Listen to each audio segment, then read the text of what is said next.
नमस्कार दोस्तों, वृद्धि लीगल में आपका एक बार फिर से स्वागत है। मैं एडवोकेट निशांत मिश्रा। दोस्तों, आज हम लोग एक बहुत ही ज्यादा अहम विषय पे चर्चा करेंगे और वो विषय ये है कि क्या ये सही समय है एग्जामिनेशन कंडक्ट कराने के लिए यूनिवर्सिटीज और स्कूल लेवल पे। हाल में ही बहुत सारे मेरे जो जूनियर्स हैं या फिर इंटर्न्स रहे हैं और भी लोगों से मुझे जानकारी प्राप्त हुई कि कुछ यूनिवर्सिटीज या स्कूल्स और कॉलेजेस ऐसे हैं जो कि अभी एग्जामिनेशन करवाने के पीछे पड़ गए हैं। एग्जामिनेशंस के नाम बदल रहे हैं, एग्जामिनेशंस का मोड बदल रहे हैं और कहीं ना कहीं उसकी वजह से स्टूडेंट्स बहुत ज्यादा हैम्पर हो रहे हैं। अब मसला ये आता है कि स्टूडेंट्स आखिर हैम्पर क्यों हो रहे हैं। स्टूडेंट्स इसलिए हैम्पर हो रहे हैं क्योंकि ये एग्जामिनेशंस ऑनलाइन हो रहे हैं और इनको मैंडेटरी कर दिया गया है।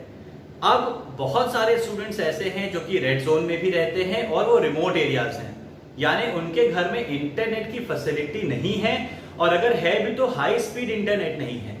हाई स्पीड इंटरनेट ना होने की वजह से उनको दूसरे के घर जाना पड़ रहा है, अपने किसी रिश्तेदार के घर पे जाना पड़ रहा है, जिसकी वजह से सोशल डिस्टेंसिंग का वायलेशन तो होगा ही होगा, साथ में जो लॉकडाउन लगा है नेशनल लॉकडाउन 17 मई तक, उसका भी वायलेशन हो रहा है। और ऐसे कंडीशन में यूनिवर्सिटीज को यह समझना होगा, यूनिवर्सिटीज को अपना प्रूडेंस अप्लाई करना चाहिए कि किसी भी तरीके का एग्जामिनेशन ऐसे सिचुएशन में ना कराया जाए। दूसरी तरफ चूंकि काफी समय से पिछले 1 महीने से 1.5 महीने से लगभग बुक्स की शॉप्स बंद हैं, किताबों की दुकानें बंद हैं और ऐसे कंडीशन में बच्चों के लिए बहुत ही हार्ड हो गया है कि वो स्टडी मटेरियल्स गैदर करें, क्योंकि बहुत सारी यूनिवर्सिटीज में और कॉलेजेस में ऐसा नहीं होता है कि नोट्स बहुत ज्यादा प्रोवाइड किए जाते हैं जिससे कि एक एग्जॉस्टिव और कॉम्प्रिहेंसिव नॉलेज किसी भी स्टूडेंट को मिले। काफी सारे स्कूल्स और कॉलेजेस में तो स्थिति ये भी है कि आईटी स्ट्रक्चर बिल्कुल ही बैठा हुआ है। पूरे कॉलेज में मात्र एक कंप्यूटर सिस्टम रखा है, वो भी बहुत ही पुराना, कहूं तो बाबा आदम के जमाने का एक सिस्टम रखा जाता है जिसमें कि आपकी फीस और सारा डेटा इनपुट डाला जाता है। वो भी अगर बैठ गया तो आप फीस भी नहीं पे कर पाते हैं कई बार, और कई बार आपको दिक्कत और भी एडमिनिस्ट्रेटिव वर्क्स में भी होती है। ऐसे इंफ्रास्ट्रक्चरल डिसेबिलिटी के बाद, ऐसे आईटी डिसेबिलिटी के बाद अगर हम ये सोचें कि देश में जहां पे मात्र 20% से 25% कंप्यूटर लिटरेसी है, उस कंडीशन में अगर हम ऑनलाइन एग्जामिनेशन कराने की जिद ठान लेंगे तो ये कहां का न्याय है। क्या जो बच्चों ने फीस पे की है, क्या आप जो माँ बाप ने फीस पे की है, क्या इसीलिए पे की थी कि किसी भी तरीके से एग्जामिनेशन कंडक्ट हो जाए? और आखिर उसका आंकलन कैसे होगा, उसका इन्विजिलेशन कैसे होगा? और इसी चीज को देखते हुए भी यूजीसी ने कुछ दिन पहले एक एडवाइजरी जारी की जिसमें यूजीसी ने यह भी बोला है कि अगर एकेडमिक सेशन चेंज करने का समय आ गया है या समय लगता है कि एकेडमिक सेशन चेंज करना चाहिए तो वो भी करे यूनिवर्सिटीज। सबसे प्रायोरिटी चीज अभी के लिए यही है कि जो बच्चे हैं उनकी जिंदगी बची रहे। जिंदगी रहेगी तो 10 एग्जामिनेशंस और दे लेंगे। प्लस मोड ऑफ एग्जामिनेशन पे भी काफी एक कड़ा प्रश्न चिन्ह मैं खड़ा कर रहा हूं कि ऑनलाइन एग्जामिनेशन किस बेसिस पे करा रहे हैं। अगर आपको एग्जामिनेशन कराना है तो आप इंटरनल के बेसिस पे मार्क्स इवैल्यूएट कर सकते हैं, जो कि यूजीसी की एडवाइजरी में भी है। अगर मान लीजिए कोई बच्चा फर्स्ट ईयर में है, फर्स्ट सेमेस्टर में है या फिर किसी ऐसी क्लास में है स्कूल लेवल पे जिसका प्रीवियस एग्जामिनेशन या कोई मिड टर्म एग्जाम नहीं हुआ है, तो उस कंडीशन में आप कॉल पे वाइवा ले लीजिए। लेकिन कहीं से भी अगर आप इंटरनेट के माध्यम से एग्जामिनेशंस करवा रहे हैं तो ये भी तो ध्यान में रखिए कि आपके कॉलेज और आपकी यूनिवर्सिटी में कितना इंफ्रास्ट्रक्चरल एबिलिटी है, आपका कॉलेज कितना आईटी से लैस है। क्या आपके खुद की यूनिवर्सिटी और कॉलेज में हाई स्पीड वाईफाई इंटरनेट आता है कि आप ये उम्मीद कर ले रहे हैं कि हर बच्चा हर यूनिवर्सिटी में, हर कॉलेज में, हर स्कूल में पढ़ने वाला बच्चा एकदम इंटरनेट से लैस है?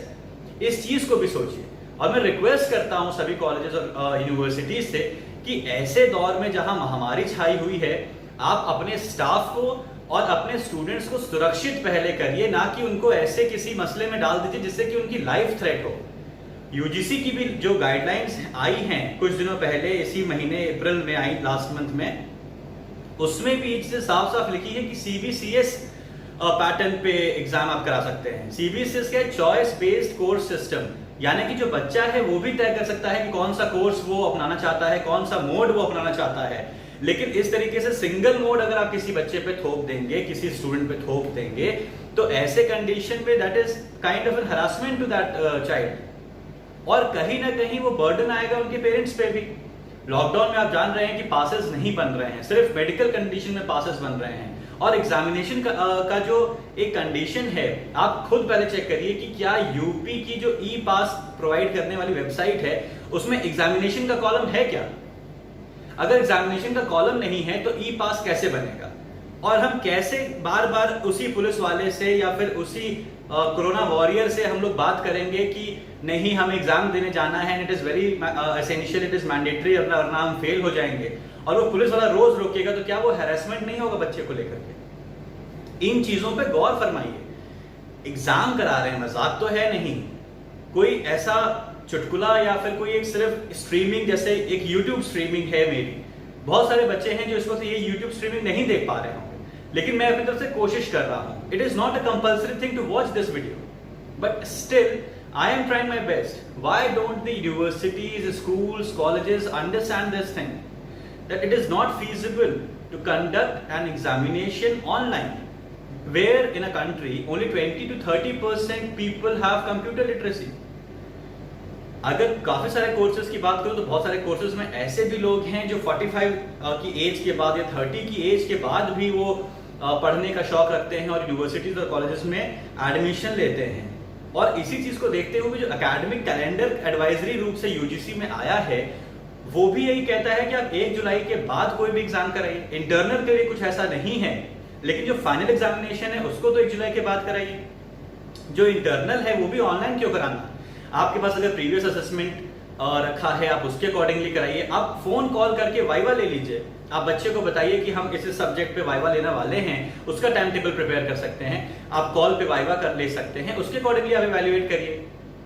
बहुत से तरीके हैं, लेकिन सिर्फ एक टेक्नोलॉजी को थोप देने से एक ऐसे प्रदेश में या एक ऐसे देश में जहां पे अभी भी जो इंफॉर्मेशन टेक्नोलॉजी है वो सब तक नहीं पहुंची है, हाई स्पीड इंटरनेट सब तक नहीं है, ऐसे कंडीशन में एग्जामिनेशन कराना मेरे तरफ से इट्स नॉट फीजिबल और वो जायज कहीं से भी नहीं है। और मैं आप लोगों से ये रिक्वेस्ट करता हूं कि इसको शेयर करें कि ये बातें मैं तो खैर ट्वीट के थ्रू और लेटर्स के थ्रू मिनिस्ट्रीज और लोकल एडमिनिस्ट्रेटिव हेड्स को तो मैं भेजूंगा ही। आप भी silently either through your parent, अगर आप अपना नाम इन्वॉल्व नहीं करना चाहते हैं तो उस लेटर में लिखिए कि आपका नाम सामने ना लाया जाए और आप अपनी लोकल एडमिनिस्ट्रेटिव अथॉरिटीज को ये बताइए। और अगर तब भी दिक्कत हो रही है तो ई पास अप्लाई करके उसका कैंसिलेशन अगर होता है तो अपनी यूनिवर्सिटीज को भेजिए, अपने कॉलेजेस को भेजिए कि ई पास मैंने अप्लाई किया लेकिन मुझे घर से निकलने की अनुमति हमारा लोकल एडमिनिस्ट्रेटिव हेड नहीं दे रहा है on the basis of examination. और शायद तब इन चीजों को हम बचा सके, इन चीजों को हम रोक सके, क्योंकि ऐसी लॉकडाउन स्थिति में इस तरीके से एग्जामिनेशन कराना किसी भी स्टूडेंट के लिए भी खतरनाक है और उन स्कूल्स और यूनिवर्सिटीज के स्टाफ के लिए भी खतरनाक है। इस चीज को समझिए आप। मैं अपने डिस्क्रिप्शन में जो ई पास प्रोवाइड करने वाली वेब पोर्टल है उसका लिंक भी शेयर कर देता हूं, जो कि यूपी को ई पास प्रोवाइड करता है।